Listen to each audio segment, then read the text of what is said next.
Good morning, everyone. Today is day 6 of the Proverbs Wisdom Challenge, and I am reading from Proverbs 6 today on January the 6th. There's several headlines in this. So 1 through 11, that's going over warnings against idleness. 12 through 19 is going over warning against sowing discord, and then 20 through 35, it's going over warning against adultery. So I'm going to start warning against idleness. It says, "My son, if thou be surety for thy friend, if thou hast stricken thy hand with a stranger, thou art snared with the words of thy mouth. Thou art taken with the words of thy mouth. Do this now, my son, and deliver thyself. When thou art come into the hand of thy friend, go humble thyself and make sure thy friend. Give not sleep to thine eyes, nor slumber to thine eyelids. Deliver thyself as a roe from the hand of the hunter, and as a bird from the hand of the fowler. Go to the ant, thou sluggard. Consider her ways. Be wise, which having no guide, overseer, or ruler," talking about the ant, "provided her meat in the summer and gathered her food in the harvest. How long wilt thou sleep, O sluggard, when thou arise out of thy sleep? Yet a little sleep, a little slumber, a little folding of the hands to sleep. So shall the poverty come as one that travaileth, and thy want as an armed man." So it's saying when a sluggard, when they're sleeping and having done their due diligence as far as working, it brings forth poverty. That's what I gathered out of this. What I wrote on this, I said warnings against idleness. Idleness is a sinful state of laziness, of apathy, uselessness, involving an willingness to work, gossip, or fulfill God-given responsibilities, leading to poverty, ruin, and a lack of purpose. Poverty, decay, a burden, and they are a burden to the community. Opposite of it is diligence, stewardship, and productive service for God and others. Productive work, diligence, careful and persistent work or effort. So that's the opposite of it. And then I broke down surety, what that meant. Surety for a friend. It's the act of co-signing for a friend for a loan or debt. Proverbs 6 warns against this. It could ruin your finances and also could ruin your friendship. Promising your own assets as collateral for someone else's financial risk. If they default on the loan, it traps you in debt. So that's 1 through 11. That's what that's going over. And it also talks about how the ant doesn't have like a ruler or overseer over them, but yet they plan in the summer for the winter because they know winter is coming. So they gather their food and make sure that they have enough, food for the winter. And that's what I got from that one. And then, so warning against sowing discord. This is 12 through 19. So, a naughty person, a wicked man, walketh with a forward mouth. He winketh his eyes, and speaketh with his feet. He teacheth with his fingers. Frowardness is in his heart. He deviseth mischief continually. He soweth discord. Therefore shall his calamity come suddenly. Suddenly shall he be broken without remedy. 16 says, "These 6 things do the Lord hate. Yea, 7 are an abomination unto him: a proud look, a lying tongue, and hands that shed innocent blood, a heart that deviseth wicked imaginations, feet that swiftly run into mischief, a false witness that speaketh lies, he that soweth discord among his brothers." So I highlighted all of that, because this is what God hates, So I broke down discord. It's intentional strife, contention, and division among people, especially believers, which God detests as an abomination, often spread through gossip, lies, and wicked schemes, disrupting peace and unity as God desires peace and unity among his children. And then a froward mouth, we broke that down before, but it's speech that is disobedient, stubborn, perverse, contrary to what is right, rebellious, or evil heart, characterized by deceit, manipulation, and negativity, useless or ungodly words, rather than truth and wisdom, a sign of intentional corruption and calamity. It's severe misfortune. So this is what God is promising, calamity, your calamity.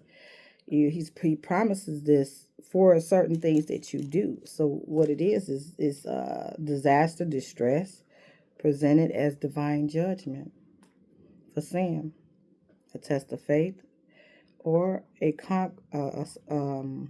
consequence of moral evil. Sort of like Job's suffering. We know that Job didn't do nothing to deserve what he got, but sort of like that, where everything is coming against you, and it's a national call to ruin, like natural disasters, and it's a call for repentance and reliance on God. So that was 12 through 19 was talking about warning against sowing discord. Okay. So now 20 through 35, we're talking about warning against adultery. He said, my son, keep thy father's commandment and forsake not the law of thy mother. Bind them continually upon thine heart and tie them about thy neck. When thou goest, it shall lead thee. When thou sleepest, it shall keep thee. And when thou awakest, it shall talk with thee. For the commandment is a lamp, and the law is a light, and reproofs of instruction are the way of life. I love that one. I highlighted that one. To keep thee from the evil woman, the flattery of the tongue, a strange woman. Lust not after her beauty in thine heart, neither let her take thee with her eyelids. For by means of a whorish woman, a man is brought to a piece of bread, and the adulteress will hunt for the precious life. Can a man take fire in his bosom, and his clothes not be burned? Can one go upon hot coals, and his feet not be burned? So he that goeth into his neighbor's wife, whosoever toucheth her shall not be innocent. Men do not despise a thief, if he steal to satisfy his soul when he is hungry. Whew. But if he be found, he shall restore sevenfold, meaning he shall repay what he stole. He shall give all the substance. But whosoever committed adultery with a woman lacketh understanding. He that doeth it destroys his own soul. As we say about adultery, it destroys your soul. A wound that dishonor shall he get, and his reproach shall not be wiped away.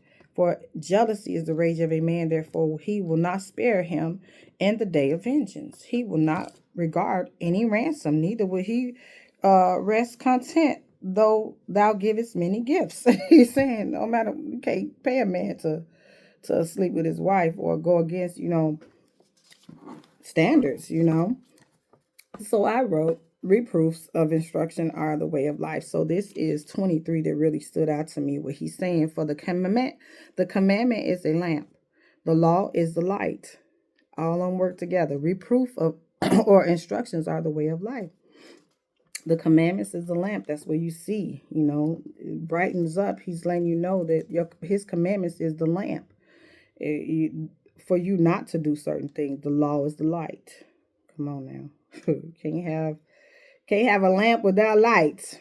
And then the reproof of instructions are the way of life, disciplinary corrections or rebukes that guide someone toward wisdom and the right path, rather than just punishing them. It involves like pointing out errors, right? With the goal of teaching and more improvement. That's instruction, leading to a better life. These aren't harsh attacks, but rather loving guidance, like when your parent is teaching a child. It helps them avoid mistakes and grow in character. Reproof is pointing out a fault or error directly. Instruction, providing the teaching, education, or training needed to correct the fault or the fault. And then meaning, purpose, I said to lead to the way of life, meaning moral elevation, spiritual growth, long term, well-being, not just to shame someone. Most people, when they're correcting someone, especially if you do it in public, you're wrong. It should be done in private. If you're correcting someone in your congregation, sorry, I'm getting ready. First day back in 2 weeks. But yeah, especially if you're correcting someone, their sin, you want to make sure that you do it in love. You want to make sure that it is private. It's not for everyone to witness, I don't think. It's to help that person elevate and grow spiritually. But so many people chastise the people of God, the children of God, in incorrect ways, and so that leads them away. It draws them away. Like, I'm not gonna be dealing with this if this is how I'm gonna feel, But that's that. I wanted to go over that, and I said, oh, for adultery, right here it said when a man can forgive you for stealing from him, as long as you pay him back the sevenfold. But you can't pay a man to, when he found out you committed adultery with his wife. I say you can't repay a man for sleeping with his wife. He will seek vengeance. His rage will not spare you. That is what it says here. So it was a whole lot in 6, and I was like, this is really, really good. I don't know if I'll be able to post the entire video, but it was really good, and I just wanted to go over it. I am getting ready to go to work. Tomorrow is day 7. We'll be going over Proverbs 7. So if you want to go ahead and read ahead and study, that's fine. But I thank you guys for listening, and I hope you have a wonderful day. Be blessed.